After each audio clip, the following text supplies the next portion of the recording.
Akai Katana, Shin.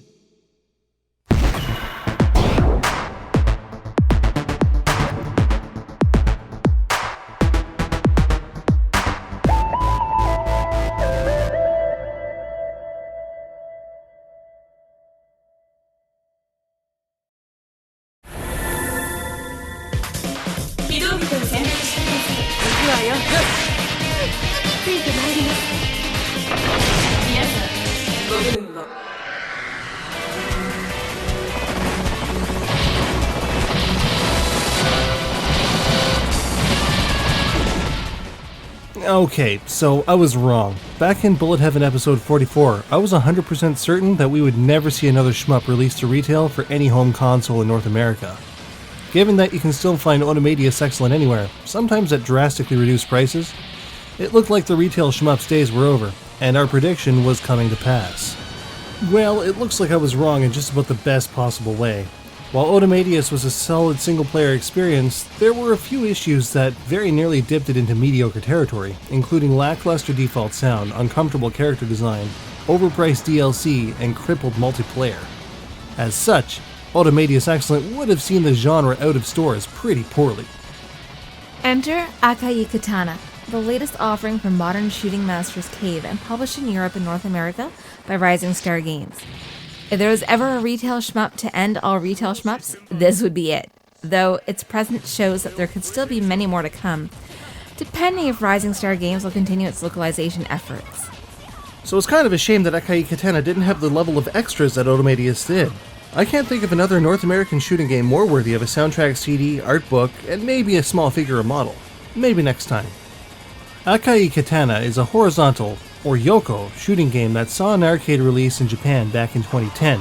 It made its way to the Xbox 360 in Japan a year later, and finally made it to Western markets in the beginning of May 2012. If you're familiar with Cave like Bullet Heaven is, you know what to expect. Hundreds, even thousands of bullets on screen at once, variable control depending on which weapon style you're using, and a deep gameplay and scoring system that hugely emphasizes risk-reward. So let's see what Akai Katana is all about.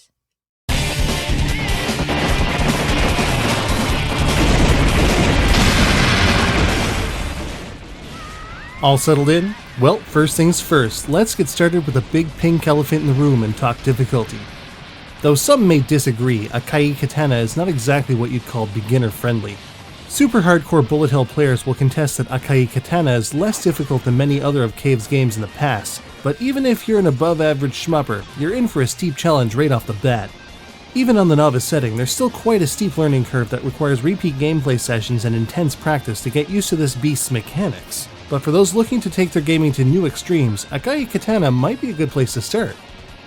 There are 3 modes to Akai Katana: the original arcade version, called Origin Mode, Climax Mode, which takes the original game's mechanics and remixes them into a widescreen playfield with enhanced movement, and the all-new Slash Mode, which features entirely different mechanics for attack and defense and applies them to a system that is designed to get as high a score as possible.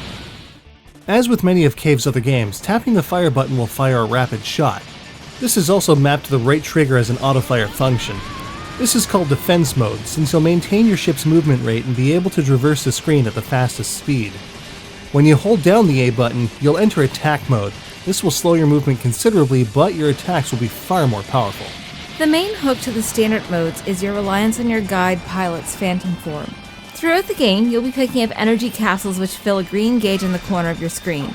In Defense Mode, you'll get energy through proximity to your ship. In Attack Mode, you'll get energy in proximity to your floating option, which will lock in place when using the Marigold and Sakura planes. The Phantom will basically make you impervious to enemy fire in Defense Mode, but all defeated enemies will fire suicide bullets. Switch to Attack Mode and the Phantom will unleash a powerful laser. Any enemy bullets caught in the defeated enemy's explosion will turn into a score bonus in this manner. The nullified bullets will create a rune which also destroys other bullets. Using Defense Mode to corral bullets around you and Attack Mode to destroy them is the key to getting the highest scores and surviving the most ridiculous bullet swarms. In Slash Mode, it's a bit different. There is no shield option, which means you can't simply deflect bullets around. You must avoid them altogether. However, you can arm your Phantom with steel orbs and katanas to nullify bullets and get enormous bonuses, specifically from larger enemies and sub-bosses. The Orchid is best for this, since Phantom's katanas can be angled to take out larger swaths of enemies. Extends are also much harder to obtain in this mode, if at all. As of this recording, we haven't been able to get one yet, whereas Sarah has obtained multiple extends in single sessions in both Origin and Climax. But all of this means nothing if you don't have good enough control to back it up.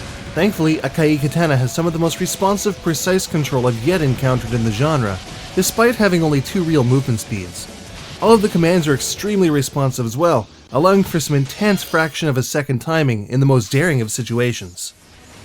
All of these modes are great for solo score chases thanks to the Xbox Live leaderboards.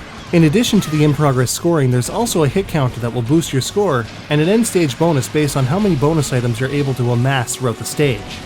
One last thing to note, if you're into 2-player co-op, there's a bit of a catch. You can only team up with a buddy in Origin mode. This is likely because there's much more of a focus on scoring in the Slash and Climax modes. In addition, a 2-player game can be really difficult once deflected bullets start whizzing around. But if you can coordinate your efforts, there's a couple little tricks that can enable some surprising results. Check out the next Bullet Heaven EX for more on that.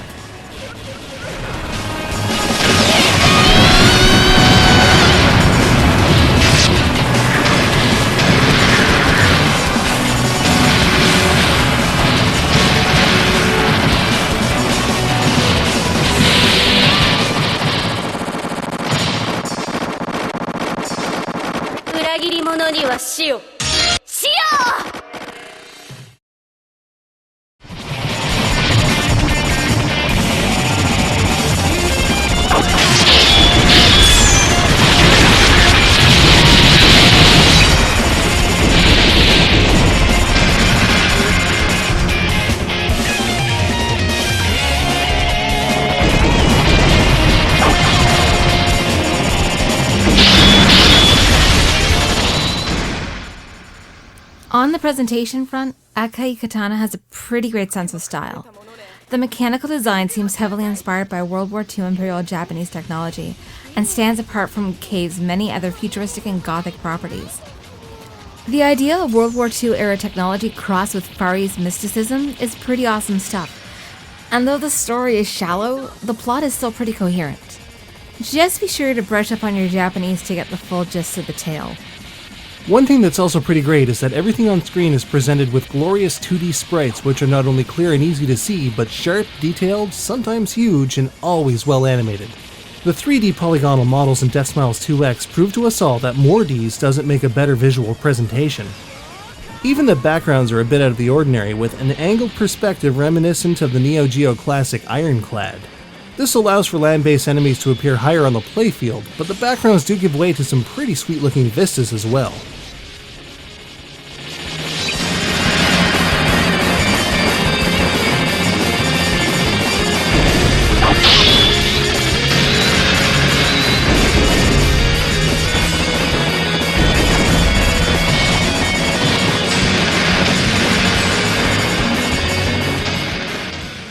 And then there's the music, which can be summed up pretty much in 2 words.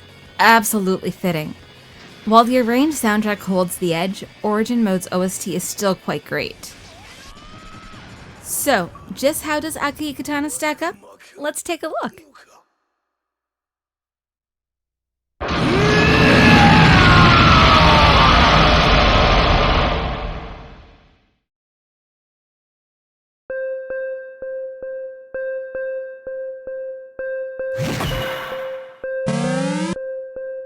Razor-sharp controls allow you to navigate unholy walls of certain death with relative ease. No matter the setting or mode, there's a pretty serious challenge to be had here, not for the easily discouraged. 6 stages in Origin mode and a 7th Xbox exclusive stage in Climax and Slash, not to mention the hours of practice for that coveted 1cc, makes for a lengthy shooting experience. Awesome mechanical and character design paired with clear, crisp 2D visuals and some really cool backgrounds makes Akai Katana pleasing to look at 100% of the time. A perfectly fitting rock soundtrack keeps the action flowing. The arranged OST holds the edge. With clever gameplay and scoring mechanics that take time to get into, and even more time to master, Akai Katana easily captures your attention and double dares you to overcome it. Akai Katana gets a 4.5 out of 5 and comes highly recommended.